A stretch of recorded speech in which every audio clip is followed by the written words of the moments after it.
Hey guys, Tony here. Good morning. I did want to come on here and talk a little bit about Tesla, just because I have had a couple people asking, and I actually had puts on Tesla that I bought like somewhere around here, like July 19th. But it was actually my own fault because it actually broke trend and then it went straight to 716. I actually bought puts that it was gonna go down to 566. So I lost like $500 on that put on Tesla, which is fine. But again, it's more on my fault because I didn't actually buy.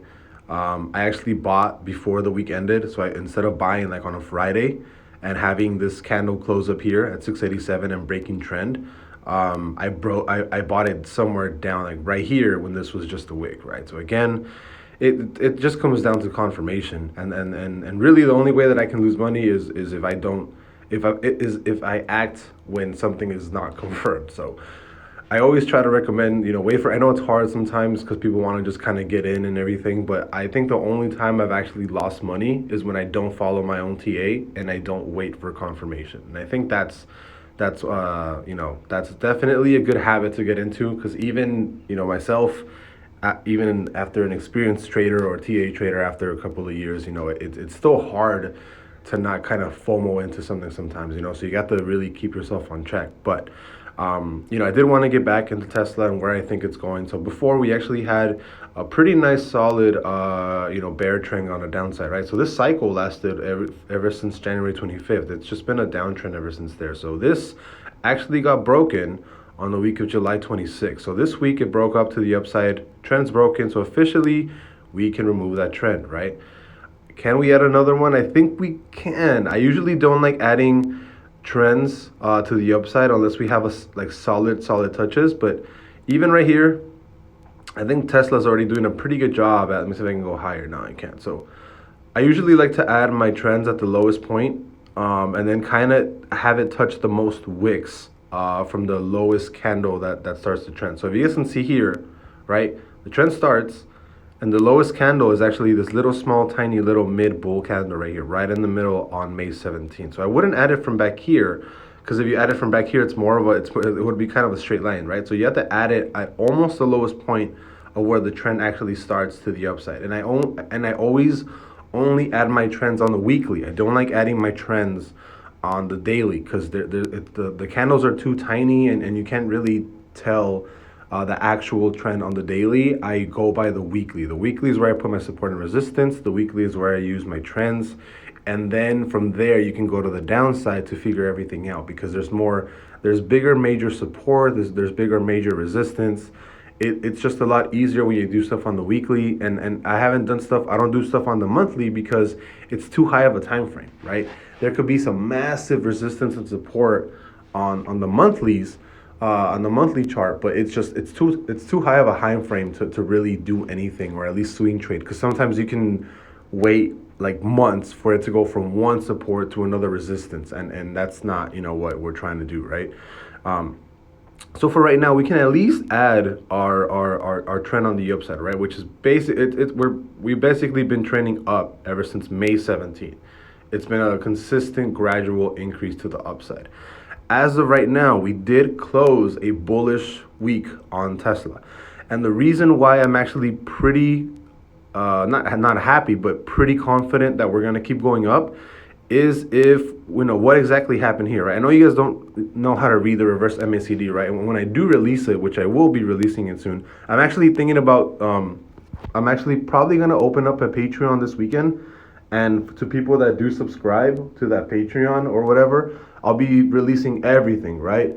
So first off, I'll be releasing all my settings for TradingView. All the indicators that I use because I do use a customized version from for the MACD, the stochastic, and then also a custom version of the RSI, which is all pretty cool, right? So I'll release everything on there. I'll release all my settings because I know, a regular MACD or stochastic or RSI have preset settings. I have my own settings that I go by, and these settings basically predicted the drop off of Bitcoin, right?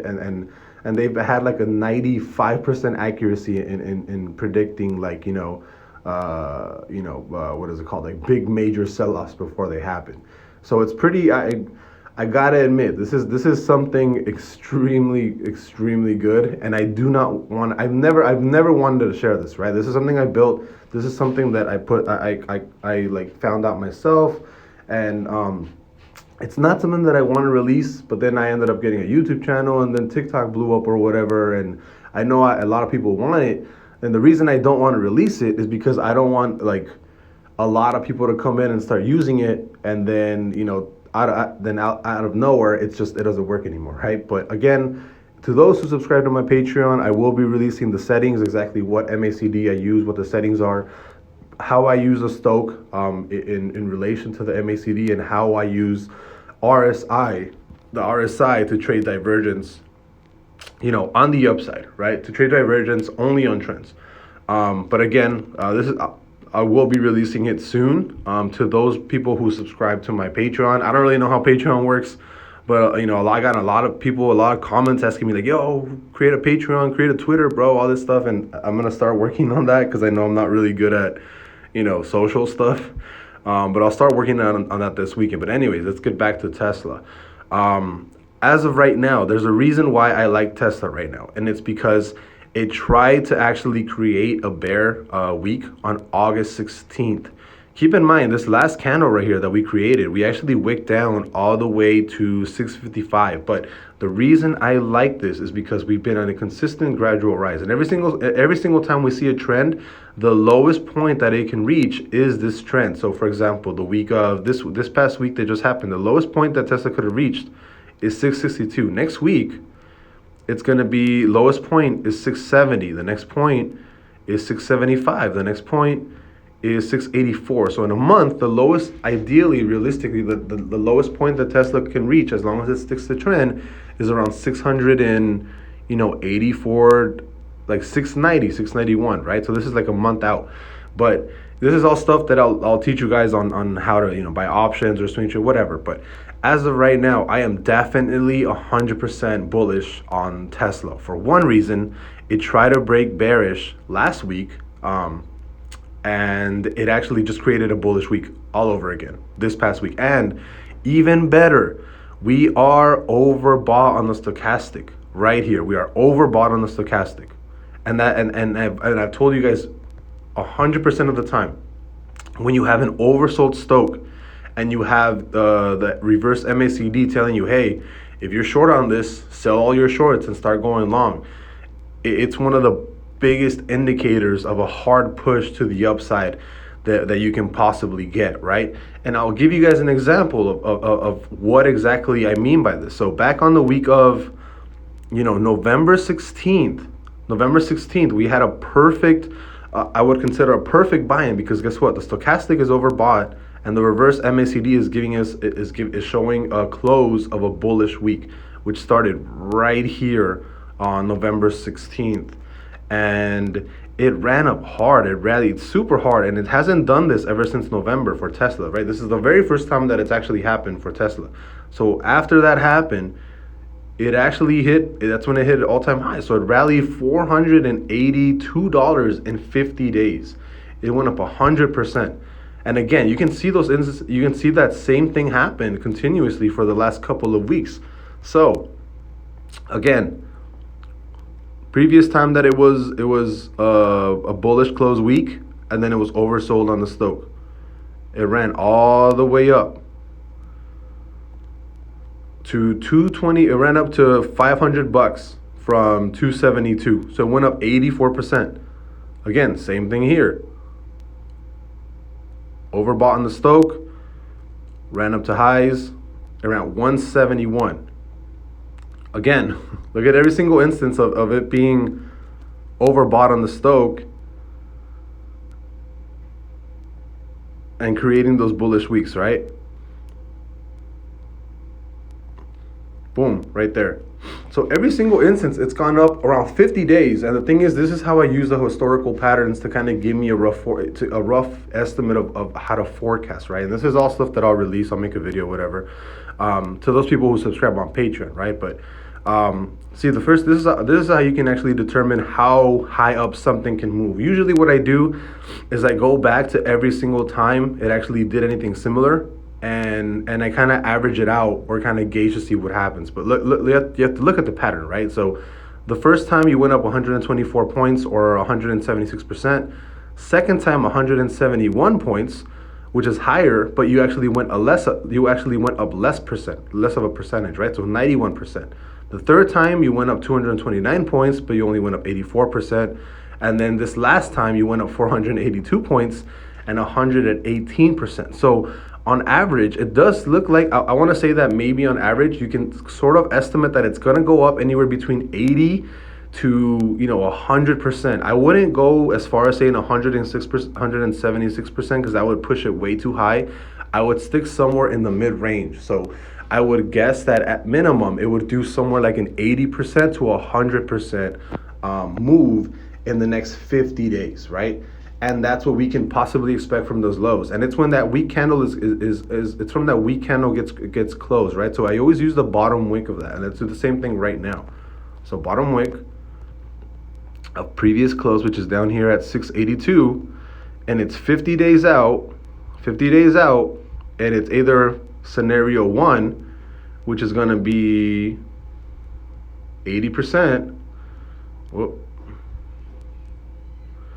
like right there somewhere, got to go up and see, like 80%, 482, 229, 171, 120 something, 229, 482.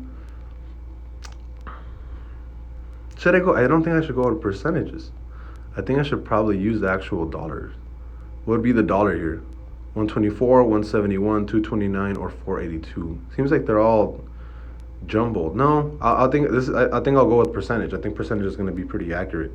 So that's a pretty big move. I mean, in 49 days, 80%, right? 80% in 49 days, or if we do a full 100%.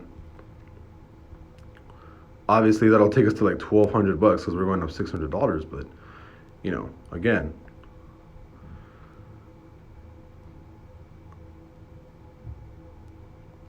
there you go. So now, we have two big forecasts that we can look at, right? You have scenario 1, which is like the bullish case, and then we have scenario 2, which is the extremely bullish case, right? And the thing is, right now,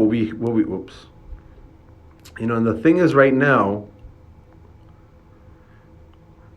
what we can do is we can actually throw some fibs on here and see if these two, what's closest to that, right? So I usually try to do the most relative high to relative low. I don't want to use the relative high over here because it's still in that continuation trend. I go from like back here at 781, down to 538.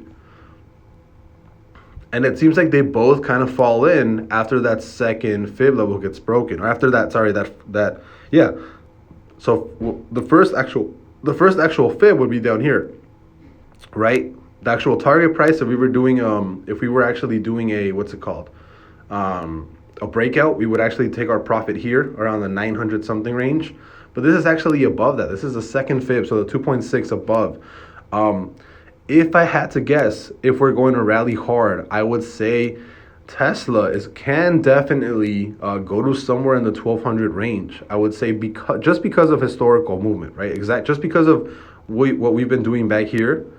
That's the only reason why I would think that this is definitely possible. And then another way to actually check is if there's a lot of stuff going on, right? So this will be better on a desktop. But another way to check to see what's going to happen, or what we can do, is you got to look at the monthly too. The monthly chart right now is still in a bear cycle. We're still overbought, but it doesn't look like we're really dropping too much on the downside for us to not respect a move like that, right? But keep in mind also, we were on a bull cycle ever since August on the monthly. So from August, every single one of these triggers, every single one of these historical runs, the monthly was in a bull cycle, is when the weekly also went on a bull cycle. And this is the first instance right now that we're actually going into a bull cycle for the weekly while the monthly is still bearish. And I know this is a little confusing to everybody, but we need to see what happens right now to actually gauge if it's going up here. I would say I would make my price target a little bit more conservative, just because the monthly is on a bear cycle and not a bullish cycle, right? So it has two condescending has a condescending position right now. So before, when you had all these massive rallies to the upside, the weekly and the monthly were bullish. But right now, your weekly is bullish, but your monthly is not, right? Your monthly is still in that bear cycle. So I don't know if I would stay. I don't know if I would stay with these forecasts. I'd probably be a little bit more conservative, in which case I would use something like the lowest end of these historical runs, which was 124. So I'd probably go back to here. I'd still use that 50K, the 50 day out, right? So 50 days out, and I do 124. See, and if I do 124, watch. If I do 124, we're back at almost perfect resistance at 794, basically. So if I'm gonna be, giving a forecast, I do think we're well underway and headed to about $800 for Tesla in about 50 days. So I would definitely be, I would buy one contract maybe if I wanted to, for Tesla, maybe 60 days out for $800. Keep in mind that it's not going to be an exact straight shot up. Like, I can say that it's going to 50 days. This can happen in 70 days, right? So it's always better to have time on your side and be a little bit on the safer side. But again, I think Tesla's going up. Everything looks bullish. There's no reason for me to not be bullish. We had that bear cancel trigger, and then we had that official bullish cycle on the week it created, while we are overbought on the stochastic. So I do think that as of right now, we're headed to at least $800 within the next 50, 60 days. I think I'm pretty bullish on Tesla right now. I think it's going to keep running to the upside. I am staying conservative because the monthly is still in a bear cycle, when the other historical runs have been, bullish for the month. So if we were in a bullish month, I would definitely say that this is my price target for the next 50, 60 days. Because the monthly is in a bear cycle, I got to stay conservative. I got to stay with this. I do think that within the next 50, 60 days, Tesla's going to be to $800. We'll see how it turns out. I'll see you guys later. More information on the Patreon and stuff soon. If you're still watching the video, because I know this is a long one, give me a like, subscribe, tell your friends, your mom, your dad, your cousins, your brothers and sisters, whatever. Anybody that enjoys trading or that wants to learn, or, whatever. Just share the video, give me a like on the video. And, I'll see you guys later. Have a great weekend. Bye-bye.